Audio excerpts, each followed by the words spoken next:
Students, differential equation के इस lecture number 10 में हम कंटिन्यू करते हैं लैग्रांजेस डिफरेंशियल इक्वेशन को और एक और क्वेश्चन देखते हैं। हल कीजिए, solve that x square y minus z p plus Y square z minus x q equals z square x minus y. Solution देखते हैं। सबसे पहले तो गिवन दैट जो भी इक्वेशन हमको दिया हुआ है उसको लिख लेंगे। This is equation number 1। अब लैग्रांज अवकल समीकरण p p plus q q equal r से तुलना करने पर जब इसको कंपेयर करेंगे तो यहां पर देखेंगे कि कैपिटल पी की वैल्यू है x square y minus z, capital Q की वैल्यू है y square z minus x और वैसे ही कैपिटल आर की वैल्यू हो जाएगी z square x minus y.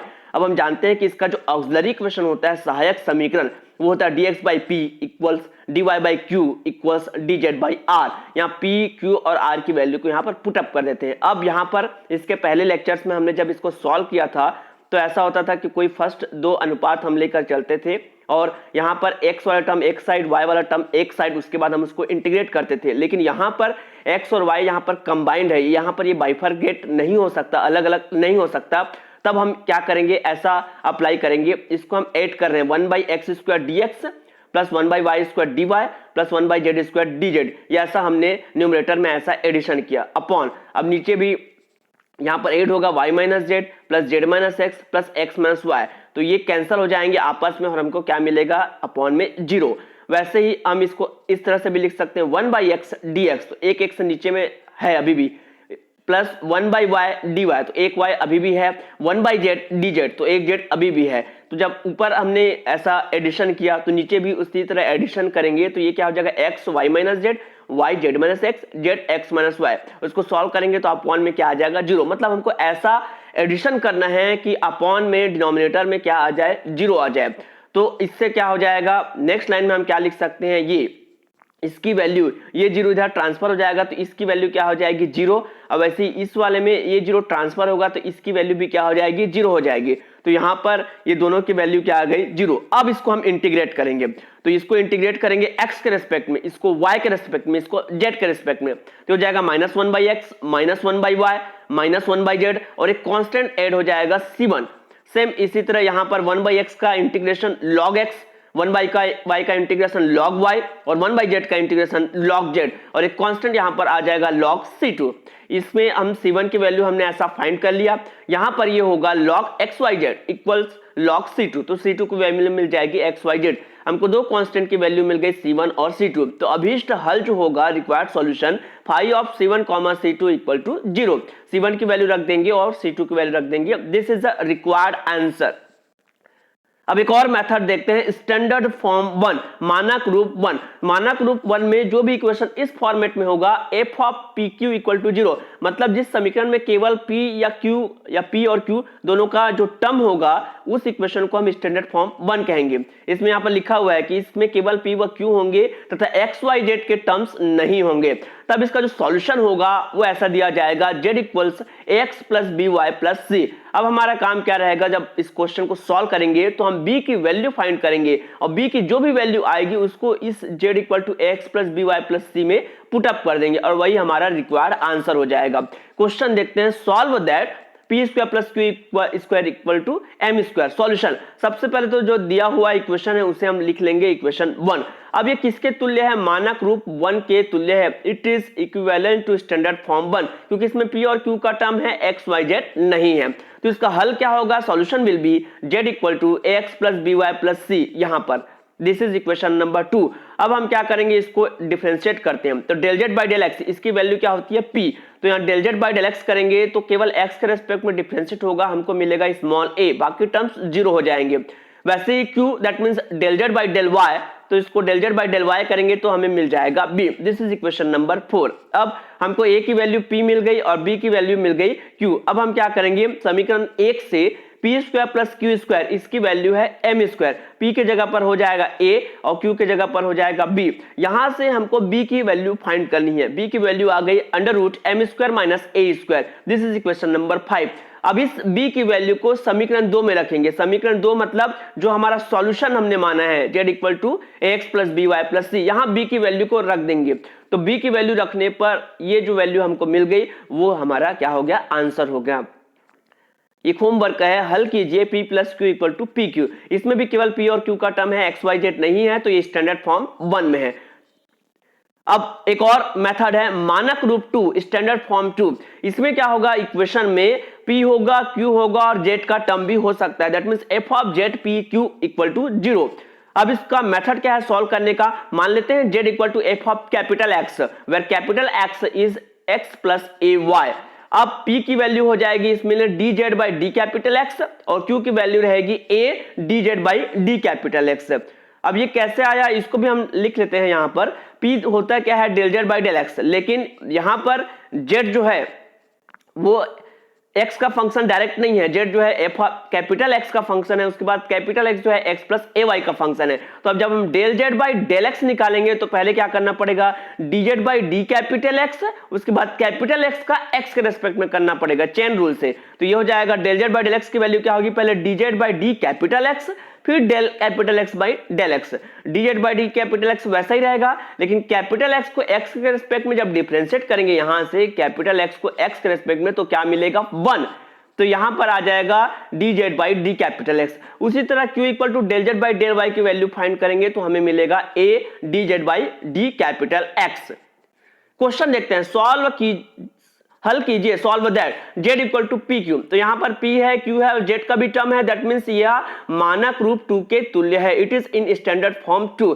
अब हम क्या मानते हैं, z equal to f of capital x, where capital x क्या होता है x plus a y, p क्या होता है dz by d capital x, q क्या होता है a dz by d capital x। अब यहां पर z इक्वल टू ये p की वैल्यू को और q की वैल्यू को यहां पर पुट अप कर देंगे, तो ये मिलेगा z a dz by d capital x का स्क्वायर। अब क्या करेंगे, dz by d capital x की वैल्यू हमको मिल जाएगी root z by root a। अब z के टर्म्स को एक साइड और x के टर्म को एक साइड हम रख देंगे, उसके बाद इंटीग्रेट करते हैं। ये इंटीग्रेशन से ये हो जाएगा 2 रूट z, यहाँ पर x ये रूट a तो कांस्टेंट है तो 1 बाई रूट a, dx का इंटीग्रेशन होगा कैपिटल x और एक नया कांस्टेंट 8 हो जाएगा कैपिटल k। यहाँ पर इसको ऐसे सॉल्व करेंगे, ये ट्रांसफर स्क्वायर करेंगे तो हमको मिलेगा 4az और कैपिटल x के जगह हमने शुरुआत में क्या माना था small x plus a Y, उसको रख देंगे। अब ये रूट a भी कांस्टेंट है, k भी कांस्टेंट है, तो इसको एक नया वैल्यू हम असाइन कर देते हैं स्मॉल b कांस्टेंट, तो ये जो वैल्यू आ गई वो हमारा सॉल्यूशन है। एक होमवर्क है, solve that z equal to p square plus Q square. ये भी स्टैंडर्ड फॉर्म 2 में है क्योंकि इसमें z p और q है। अब मेथड देखते हैं मानक रूप 3, स्टैंडर्ड फॉर्म 3। इसमें क्या होगा, जो इक्वेशन जो दिया जाएगा उसमें p होगा, q होगा, x भी हो सकता है और y भी हो सकता है, that means f of p q x y equal to 0, या इसको ऐसा भी लिख सकते हैं p और x एक साइड और y और q एक साइड। सॉल्यूशन, तो हम क्या करेंगे, जो भी इक्वेशन दिया होगा उसमें p और x के फंक्शन को लेफ्ट हैंड साइड और q और y के फंक्शन को राइट हैंड साइड रख देंगे। अब चूंकि दोनों इक्वल है तो इसको एक नया नाम मान लेते हैं, स्मॉल a मान लेते हैं हम। अब क्या करेंगे, इससे हम p की वैल्यू फाइंड करेंगे और q की वैल्यू फाइंड करेंगे। जब p और q की वैल्यू मिल जाएगी तो उसे इस इक्वेशन में पुटअप करेंगे, dz equal to p d x plus q d y. इसके बाद इसको सॉल्व करेंगे, तब हमको हमारा सॉल्यूशन मिल जाएगा। क्वेश्चन के माध्यम से समझते हैं, सॉल्व दैट हल कीजिए p square plus Q square equal to x plus y. इसमें पी क्यू एक्स वाई चारों हैं, दैट मीन्स स्टैंडर्ड फॉर्म 3 में है, या मानक रूप 3 का समीकरण है। अब हम क्या करेंगे, p और x को एक साइड रख लेंगे और q और y को राइट हैंड साइड। अब इसको एक नाम दे देंगे स्मॉल a मान लेते हैं। अब p square minus x equal to क्या है a है, और यहाँ पर y minus q square equal to क्या है a है। तो यहां से p की वैल्यू हम फाइंड कर लेंगे, यहां से q की वैल्यू फाइंड कर लेंगे। अब now dz equal to p d x plus q d y, इसमें पुट अप करेंगे p की वैल्यू और q की वैल्यू। अब इसको इंटीग्रेट करेंगे, इंटीग्रेट करने पर ये हो जाएगा z, ये x के रेस्पेक्ट में हो जाएगा x plus a to the power 3/2 upon 3/2। वैसे ही इस y माइनस y के लिए हो जाएगा और एक constant c। This is the answer. एक होमवर्क है, सॉल्व दैट हल कीजिए q minus p plus x minus y equal to 0। इसमें p q x y चारों टर्म्स हैं, दैट मीन्स ये स्टैंडर्ड फॉर्म 3 में है। अब एक और मेथड देखते हैं, मानक रूप 4, स्टैंडर्ड फॉर्म 4। इसमें क्या होगा, इस फॉर्मेट में होगा z equal to P x plus Q Y plus f of p q, मतलब p और q का कोई फंक्शन हो सकता है। तो इसका जो सॉल्यूशन होगा वो क्या होगा, इस p के जगह पर हमको a रखना है और q के जगह पर हमको b रखना है, that means z equal to ax plus b y. यहां पर भी p के जगह a और q के जगह b रखना है, वही हमारा सॉल्यूशन हो जाएगा। क्वेश्चन के माध्यम से देखते हैं, हल कीजिए, solve that z equal to P x plus Q Y plus P square plus Q square दिया गया है, ये इक्वेशन नंबर 1 है। हम लोग लिखेंगे कि यह मानक रूप 4 का समीकरण है। This is in standard form 4। तो इसके लिए क्या है, मेथड क्या है, p इक्वल टू a और q इक्वल टू b रखने पर जो अभीष्ट हल होगा, रिक्वायर्ड सॉल्यूशन जो होगा, z equal to ax plus by plus a square plus b square. This is answer.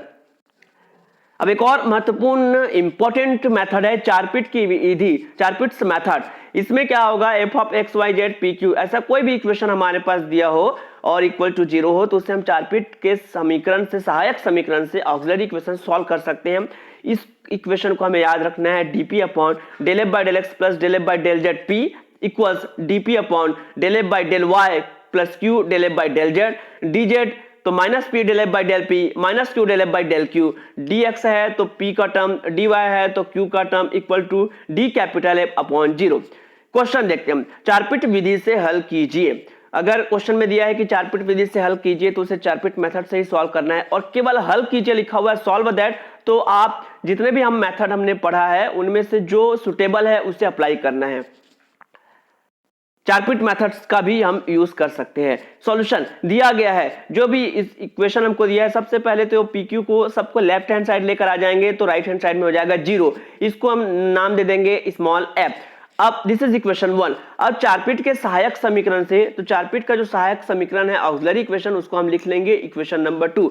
अब हमको जिसकी जिसकी रिक्वायरमेंट है, del F by del x, ये जितने जितने रिक्वायरमेंट है सबको फाइंड करते हैं। Del F by del x, तो यहाँ पर हमारे पास फंक्शन एफ है, del F by del x करेंगे तो केवल एक्स के रेस्पेक्ट में डिफरेंशिएट होगा, हमें मिलेगा स्मॉल पी। वैसे del F by del Y करेंगे तो small Q, del F by del Z तो 0, del F by del P X minus Q और del F by del Q Y minus P. इन सभी वैल्यू को यहाँ पर पुटअप कर देंगे। पुटअप करने के बाद ऐसा हमको मिलता है। अब प्रथम दो अनुपात से, तो यहां पर क्या है, p का टर्म एक साइड है, q का टर्म एक साइड है, तो इसको हमने लिया हुआ है ताकि इसको इंटीग्रेट कर सके, समाकल कर सके। तो यह हो जाएगा log p equal to log q plus एक कांस्टेंट log a। यहां से p की वैल्यू मिल जाएगी qa। This is equation number 3। अब समीकरण 1 से इक्वेशन नंबर 1 हमारे पास ये है, इसमें हमको किसका वैल्यू मिला है, p इक्वल टू qa। तो अब यहां पर रख देंगे p equal to q a, तो ऐसा हमको मिल जाएगा। यहां से q की वैल्यू फाइंड कर लेंगे। अभी हमने यहां पर p की वैल्यू फाइंड की थी, अब यहां पर q की वैल्यू फाइंड कर लिए, ax plus y upon a। अब वापस इक्वेशन 3 और 4 से, इक्वेशन 3 में हमने p की वैल्यू फाइंड की थी qa। अब इस q की वैल्यू को यहां पर पुटअप करेंगे तो हमको p का वैल्यू भी मिल जाएगा। अब ये जो इक्वेशन है हम जानते हैं, we know that dz equals pdx plus qdy। यहां पर p की वैल्यू को पुटअप कर देंगे और q की वैल्यू को पुटअप करेंगे तो यहां पर हो जाएगा ये x plus y d x. अब a को इधर ट्रांसफर करेंगे, उसके बाद इसे हम इस फॉर्मेट में लिख सकते हैं कॉमन लेकर, यहां से d common a x plus y. अब a d z equal to x plus y d x plus y, तो इसको जब इंटीग्रेट करेंगे तो a जेड इक्वल्स, अब इसको ऐसा समझेंगे कि जैसे यहां पर है p d और यही वैल्यू यहां पर है तो p डी p, तो p डी p का इंटीग्रेशन क्या होगा, p स्क्वायर बाई 2 प्लस एक कांस्टेंट, तो हो जाएगा x plus Y square by 2 plus एक constant. This is the answer. एक और क्वेश्चन देखते हैं, solve that z equal to P x plus Q Y plus P square plus Q square. अब इसको हम क्या है, हमारे पास जो भी इक्वेशन दिया है उसको सबसे पहले तो लेफ्ट हैंड साइड लेकर आ जाएंगे, इक्वल टू 0 आ जाएगा, उसे हम फंक्शन f मान लेंगे। चारपिट के सहायक समीकरण को हम यहाँ पर लिख लेंगे। अब जिसकी जिसकी आवश्यकता है, रिक्वायरमेंट है, उसकी वैल्यू हम फाइंड कर लेंगे, उसके बाद वैल्यू को यहाँ पर पुटअप करेंगे। अब यहाँ पर dp के नीचे हर में डिनोमिनेटर में आ गया 0, यहां पर भी dq में ये आ गया है 0, तो ये क्या होगा, इससे dp की वैल्यू 0 जब इधर ट्रांसफर करेंगे तो dp की वैल्यू मिल जाएगी 0, और dq की वैल्यू यहां पर भी 0 ट्रांसफर होगा तो dq की वैल्यू मिल जाएगी 0। इसको इंटीग्रेट करेंगे तो p की वैल्यू एक कांस्टेंट a, q के लिए एक कांस्टेंट b। अब इस p और q दोनों की वैल्यू हमको मिल गई, यहीं पर मिल गई, तो इसको z इक्वल टू जो हमारे पास क्वेश्चन था उसमें रख देंगे ax plus b y plus a square plus b square. This is answer. Note, अब मान लो किसी भी अनुपात में रेशियो में हल प्राप्त ना हो, तो जैसे कि इसमें क्या है, फर्स्ट 2 रेशियो में मिल गया, यहां नहीं मिलता तो इन 2 रेशियो को देखते और इन 2 रेशियो को देखते, और मान लो ऐसा स्थिति आ जाता कि कहीं भी वो बाइफरगेट नहीं हो रहा है और ना ही वो सॉल्यूशन हो रहा है, तब हम क्या करेंगे, ये जो लास्ट में जो वैल्यू दिया है df अपॉन 0, इसका यूज करेंगे। जैसे dp by a b c ऐसा कोई वैल्यू है हमारे पास और ये सॉल्यूशन नहीं हो रहा है, तब इसका यूज करेंगे तो ये 0 इधर ट्रांसफर हो जाएगा, तो df की वैल्यू मिल जाएगी 0। इंटीग्रेट करेंगे तो f इक्वल्स टू कांस्टेंट, तो ये हमारा क्या हो जाएगा, आंसर हो जाएगा, सॉल्यूशन हो जाएगा। This complete the unit 3। तो आज के लेक्चर में इतना ही।